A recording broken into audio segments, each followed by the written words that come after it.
សួស្តីប្រិយមិត្តទាំងអស់គ្នាស្វាគមន៍មកកាន់ការសម្រាយរឿង Fire Force ភាគទី2ការវិភាគមុនយើងបានឃើញ Shinra ក្មេងប្រុសដែលមានរហស្សនាមថា3សាច់បានចូលរួមជាមួយនឹងកងកំពន្លត់អគ្គិភ័យពិសេសលេខ8និងបានកម្ចាត់ Infernal ជាលើកដំបូងយ៉ាងអស្ចារ្យប៉ុន្តែតើអ្នកទាំងអស់គ្នាគិតថាក្នុងកងលេខ8មានតែ Shinra ម្នាក់ឯងដែលខ្លាំងឬអត់ទេថ្ងៃនេះយើងនឹងទៅស្គាល់សមាជិកថ្មីម្នាក់ទៀតដែលមានចរិតឡប់មិនចាញ់ Shinra ប្រហែលទេប៉ុន្តែសមត្ថភាពវិញគឺកប់សេរីតែម្ដងហើយអ្វីដែលពិសេសនោះគឺការលេចចេញនៅតម្រុយនៃប្អូនប្រុសរបស់ Shinra ដែលគ្រប់គ្នាគិតថាស្លាប់ទៅហើយនោះតោះកុំឲ្យខាតពេលយូរ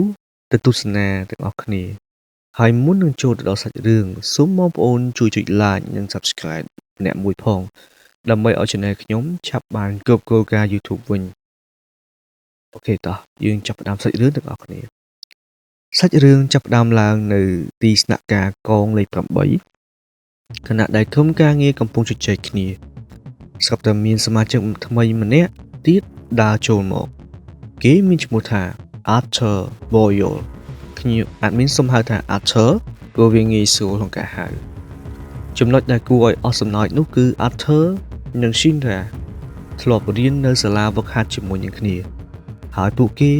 ជាគូសត្រូវនឹងគ្នាតាំងពីដើមមកនិយាយទៅវាយគ្នាតាំងពីដើមមកគ្រាន់តែឃើញមុខគ្នាភ្លាមពួកគេចាប់ផ្ដើមសម្លក់គ្នាផ្លែត Arthur គឺជាមនុស្សដែលមានជំងឺទូឯកធ្ងន់ធ្ងរគេតែងតែសម័យថាខ្លួនឯងនឹងគឺជា Nice King អ្នកស្ដេចដាវមកពីសម័យកាលកណ្ដាលគេមិនហៅខ្លួនឯងថាជាអ្នកពន្លត់អគ្គិភ័យទេគេហៅថា Nice អាវុធរបស់គេគឺជាដាវមួយដែលគ្មានមុខតាមពិតទៅជាដងផ្សារដែក plasma ដែលគេដាក់ឈ្មោះថា Excalibur អ្នកនរគ្នាអាចអានកន្លែងហ្នឹងបានខ្ញុំអានអត់ច្បាស់ទេសំទោស Shinra និង Arthur ឆ្លោះគ្នារឿងអត់ប្រយោជន៍បំផុតគឺរឿង Arthur ដើរជន់កម្រាលឥតដែល Shinra ទើបតែជូត Shinra ហៅ Arthur ថាអាងងណៃចំណែក Arthur ហៅ Shinra ថាអាបិសាចការឆ្លោះគ្នានេះឆ្លុះបញ្ចាំងថាទំនាក់ទំនងពួកគេគឺដូចជាទឹកនិងភ្លើងអញ្ចឹងលោកអនុប្រធាន Hinawa ឃើញក្មេងៗឆ្លោះគ្នាក៏បញ្ជាឲ្យពួកគេឡើងទៅលើដំបូលដើម្បីដោះស្រាយបញ្ហាដោយការប្រយុទ្ធគ្នាត្រង់ចំណុចនេះយើងឃើញច្បាស់ពីភាពខុសគ្នានៃក្បាច់គុណ Shinra ប្រើក្បាច់គុណ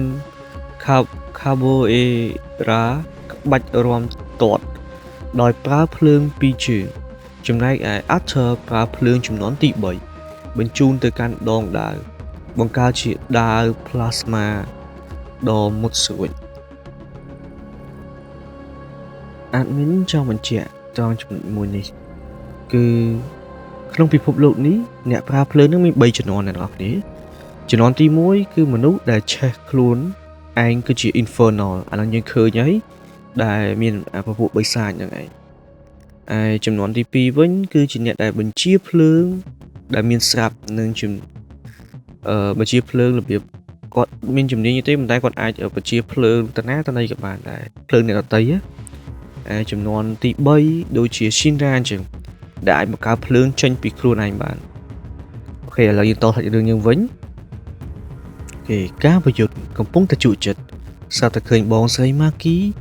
របស់យើងនឹងលូកដៃចូល Maki ចង់សាកល្បងក្មេងថ្មីទាំងពីរនឹង Shinra និង Arthur ដោយសារតែមើលស្រាលថា Maki ជានារីក៏សម្រុកចូលពីព្រមគ្នាតែជប់សិនកុំច្រឡំថា Maki នឹងស្រីស្អាតហើយខ្សោយឲ្យសោះណានាងគឺជាអតីតទាហានជើងចាស់ Maki គឺជាអ្នកប្រើ